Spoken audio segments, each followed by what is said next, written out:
Thank you all for joining our webinar this afternoon on how to get speed and depth in your host cell protein analysis. My name is Nancy Wright-Ross. I will be your host. If you should have any technical difficulties during the presentation, please use your chat box to communicate them with me. At the end of this presentation, we will have time for a brief question and answer session. We ask that you use your Q&A box during this time and select all participants so that everyone can see the questions being asked. If we are unable to get to your question during that time, you can contact our speaker offline and we will give you that information. I would now like to introduce our presenter for this webinar, Mike Gregg.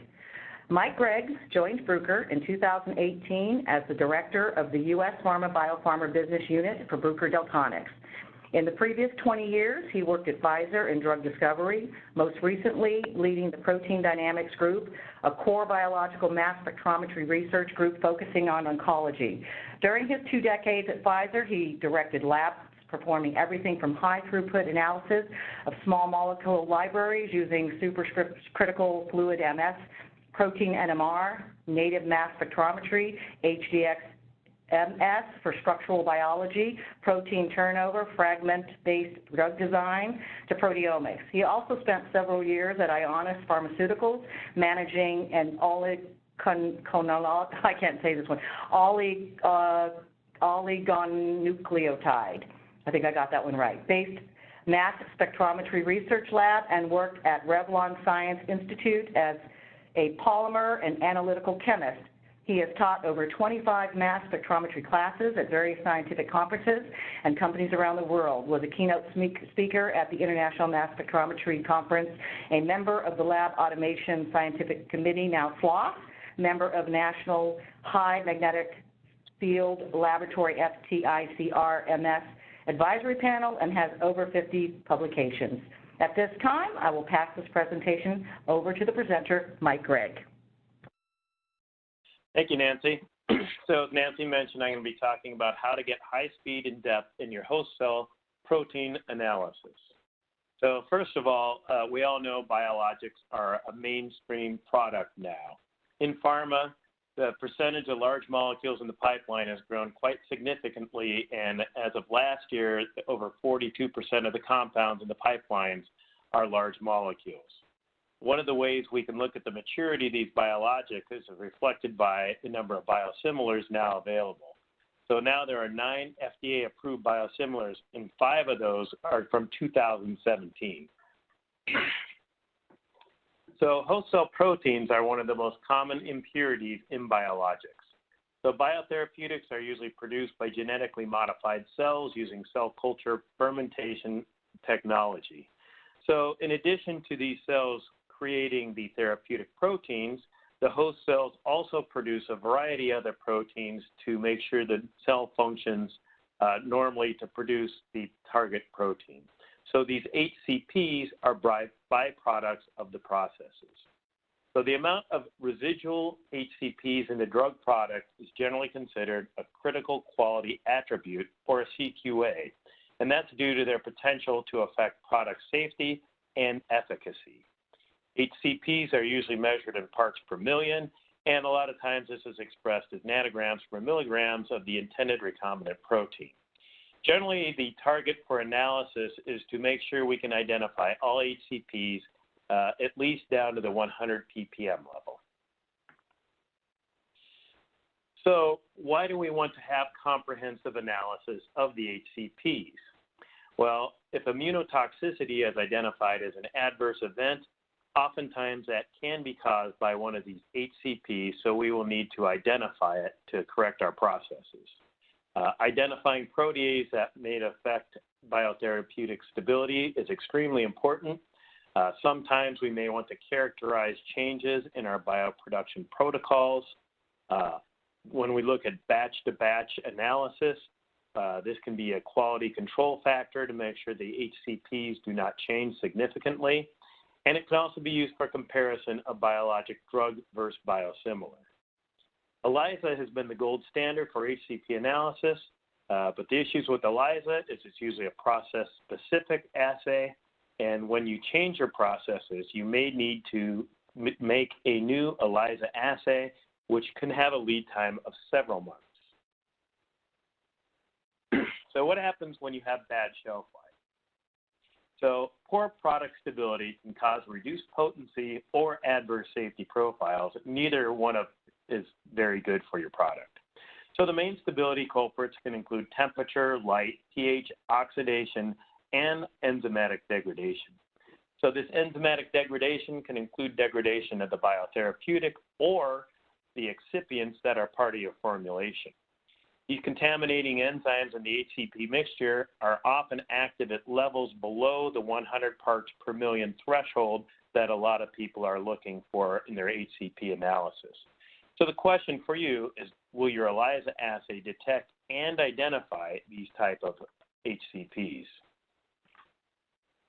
So can we do better? ELISA is great for sensitivity and speed, but it doesn't deal well with unknowns or rapidly changing production models. Mass spectrometry has been used in the past few years for HCP analysis. It gives you high specificity of identification, quantification for individual proteins. You get high confidence in that identification because you can usually get accurate mass, MS/MS sequencing, and sometimes you use retention time as one of your factors. Modern mass spec can provide these capabilities.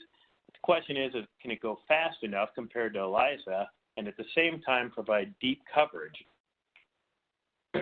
So there's two main approaches people use for HCP analysis by mass spec. One approach is discovery. So this discovery process is used for early process development or when critical problems arise in production or stability testing. Usually when you're doing discovery, you're going to do very long runs, typically 2 hours or longer. Quantitation is not always necessary. You just primarily want to identify all the proteins in the mixture.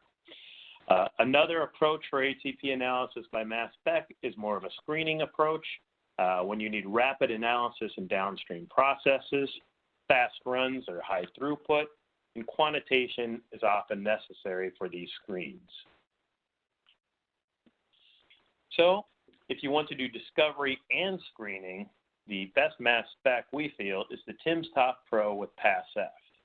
HCP analysis is basically a proteomics analysis, and the timsTOF Pro has already proven itself to be the best mass spectrometer for deep proteome coverage. In this paper referenced here from Matthias Mann's lab, they talk about many of the attributes of the timsTOF Pro, which includes increased speed, up to 20-fold sensitivity increase, high resolution, and extremely high duty cycle.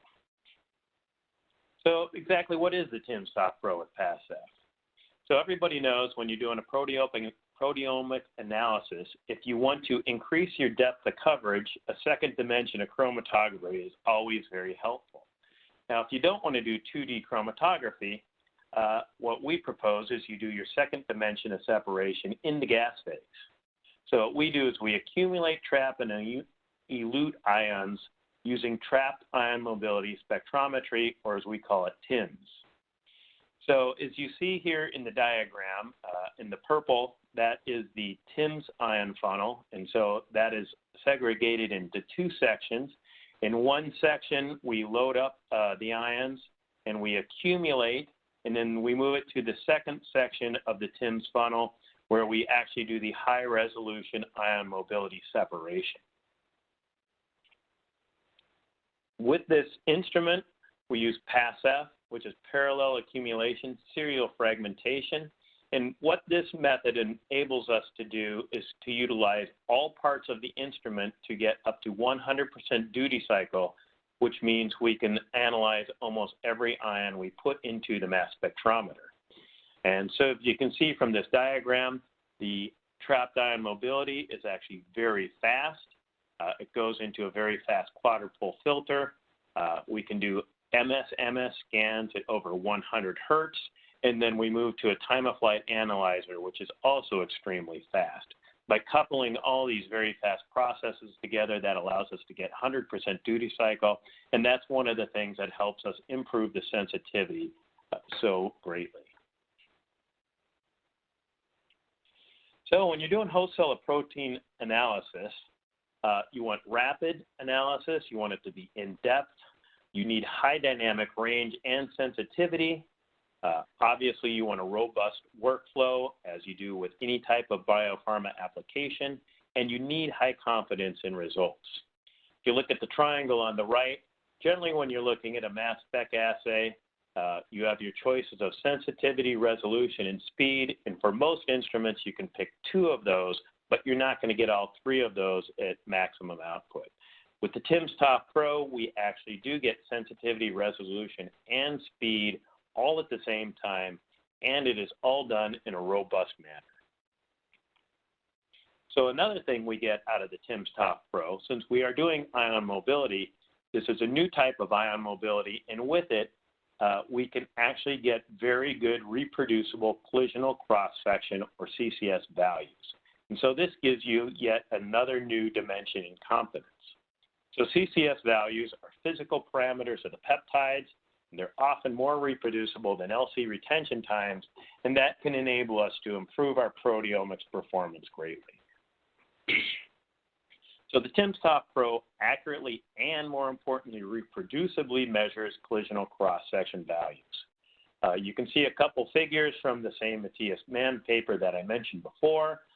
In the first figure, it's showing a comparison of run 4 versus run 1, and you can see that the CCS values line up very well. In figure B, it's showing the deviation with the CCS values from 4 runs combined, and again, you can see the CCS values are quite reproducible. So when we're now analyzing the HCPs, I mentioned the 2 different modes that we're doing. So in this case, if we're doing discovery mode, you generally want to go for maximum depth of coverage for a protein ID. So this is usually used to identify low-level proteases or lipases that can affect stability or any other problematic proteins.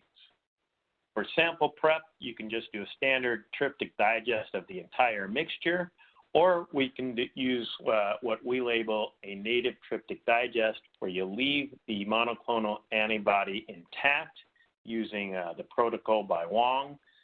In that protocol, you leave the mAb in native structure, and so you end up just digesting the HCPs, which allows you to get much greater dynamic range because you do not have to worry about peptides from the target therapeutic. In this case, we're using a nano-LC, the nano-elute. We're doing a LC run with a 210-minute gradient. And what that does, it enables us to get very deep coverage of the HCPs. When we do the standard triptych digest, we're identifying about 220 HCPs. If you look at the column here, you see the proteins that are identified with 3 or more peptides. On the right, you can see the native triptych digest. In that, we're identifying about 280 HCPs. Now, just identifying all these proteins using the searches generally isn't good enough. You want to have high confidence identification of your HCPs. Now, here we show a subset of proteins from one LC-MS-MS run. These are proteins where we have identified greater than 3 peptides.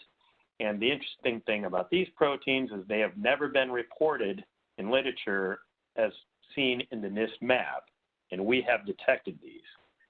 Now, detecting these proteins, like I said, isn't enough. We want to have high confidence in our data, and that's where the timsTOF Pro with PASEF really excels.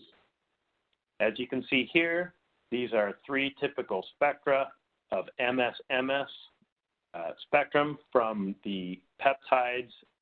These are the lower abundant peptides from the proteins you see on the left.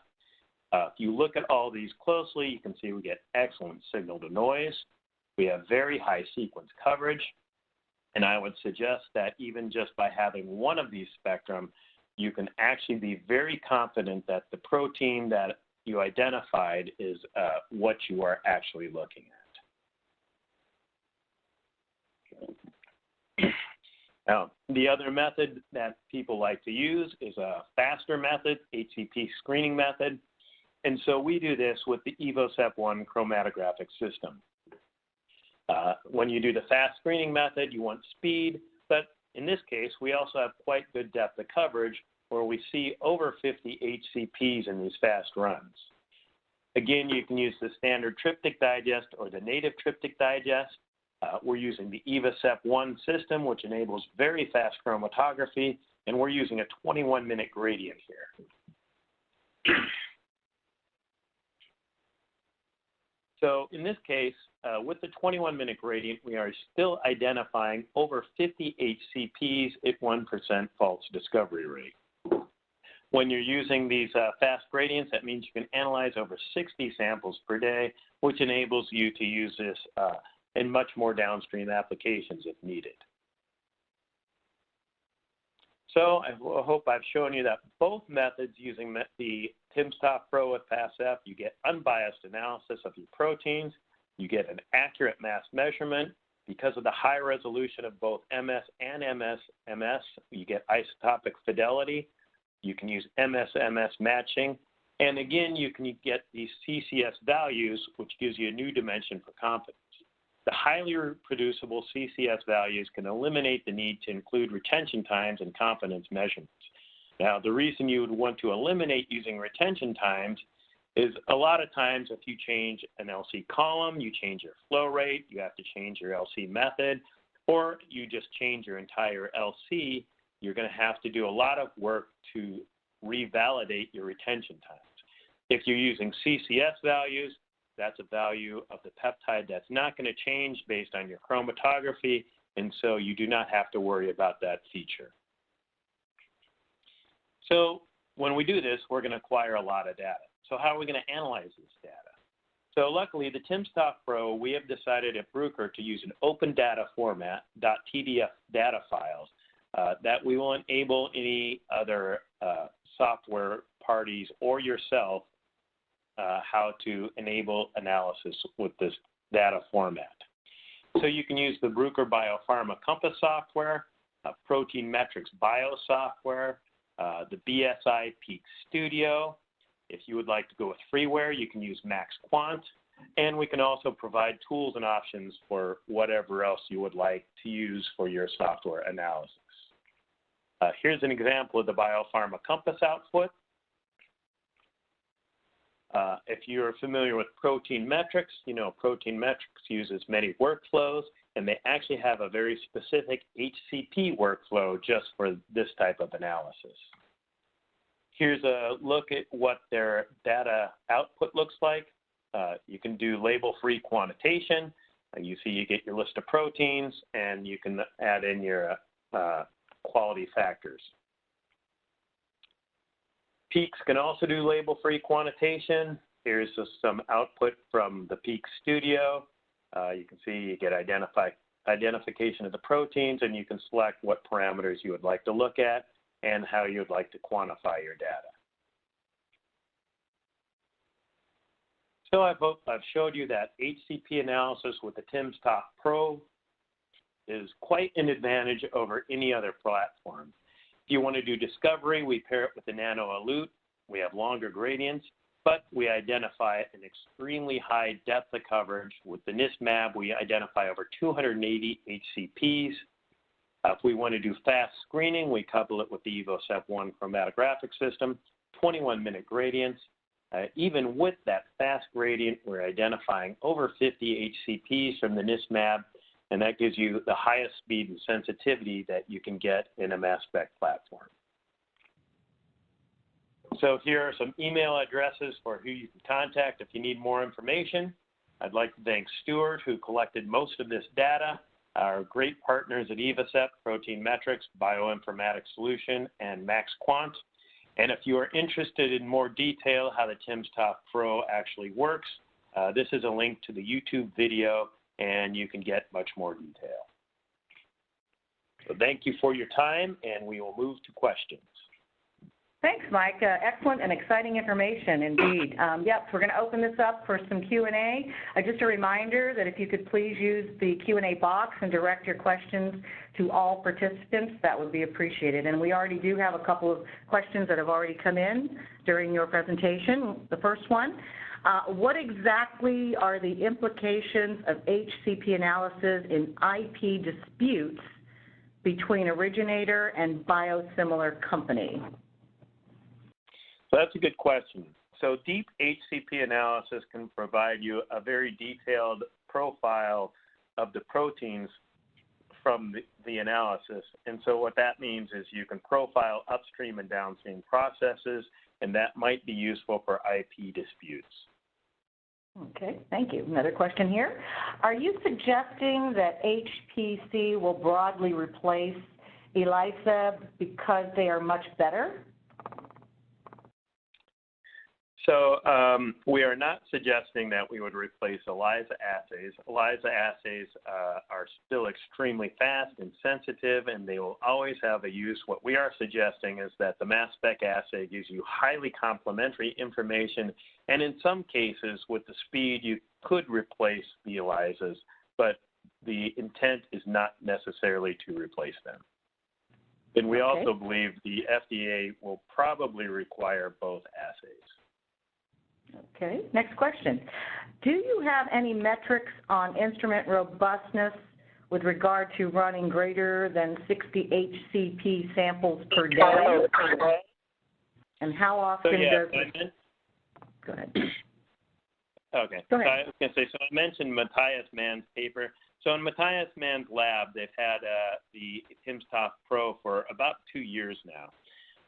And in one of the instruments they ran HeLa digest were their standard that they looked at, but they've been running other cell digest. And over an 18-month period, the only thing they needed to clean was the front end. They did not need to open the instrument to clean any of the interior optics. And all they really had to do was change LC columns when they saw a drop in sensitivity or change. Okay, good. A couple more here that just came in. What is the Huang protocol all about, and how does it compare to standard proteomics triptych digests? So the Huang protocol, as I referred to as the native digest, what it does is it leaves the proteolytic resistant MAB intact, so the MAB peptide foreground can be reduced drastically.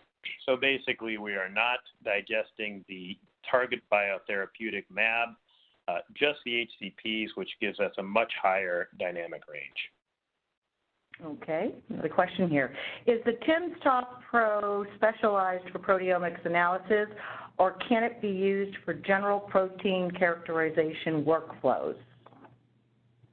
So the timsTOF Pro was originally envisioned as a ultimate and bottom-up approach for proteomics, and it's turned out to excel in that.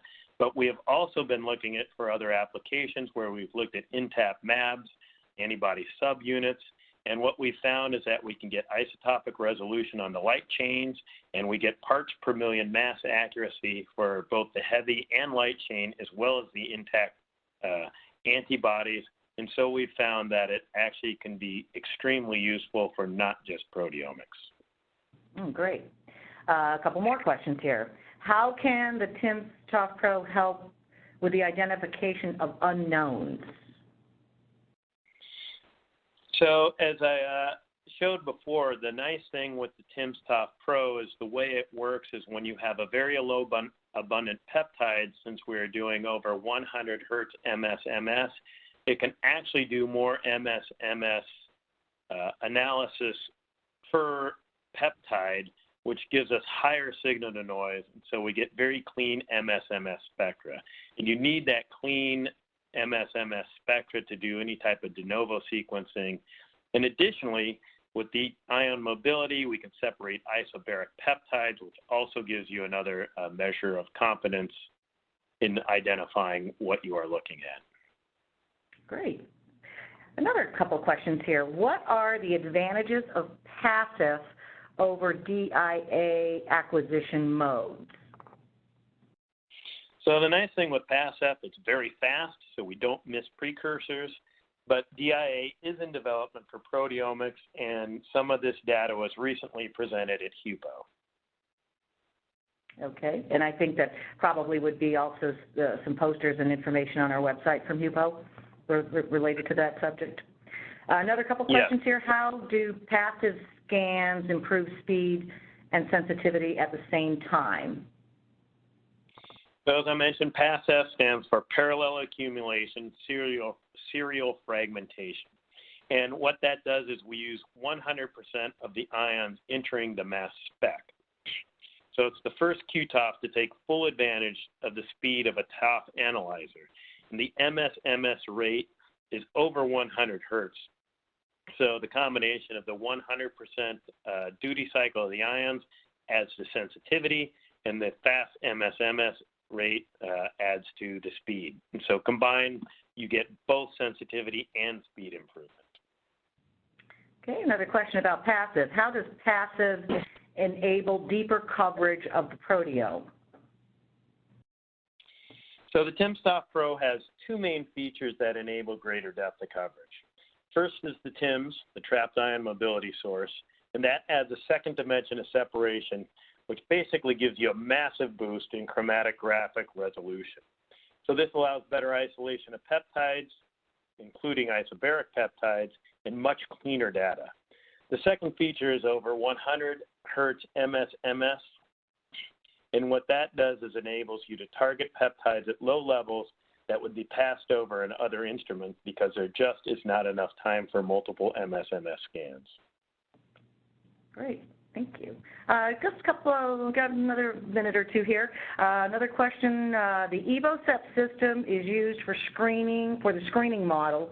What are the advantages over regular LC? So first of all, the Evo SEP1 is a very fast chromatographic system. It uses unique pumping system, and that adds robustness. And then finally, it has a single-use desalting and loading tip, which is basically a disposable trap column, and that greatly reduces carryover and especially clogging issues, which adds to robustness. Great. Well, it looks like we're almost up with our time here.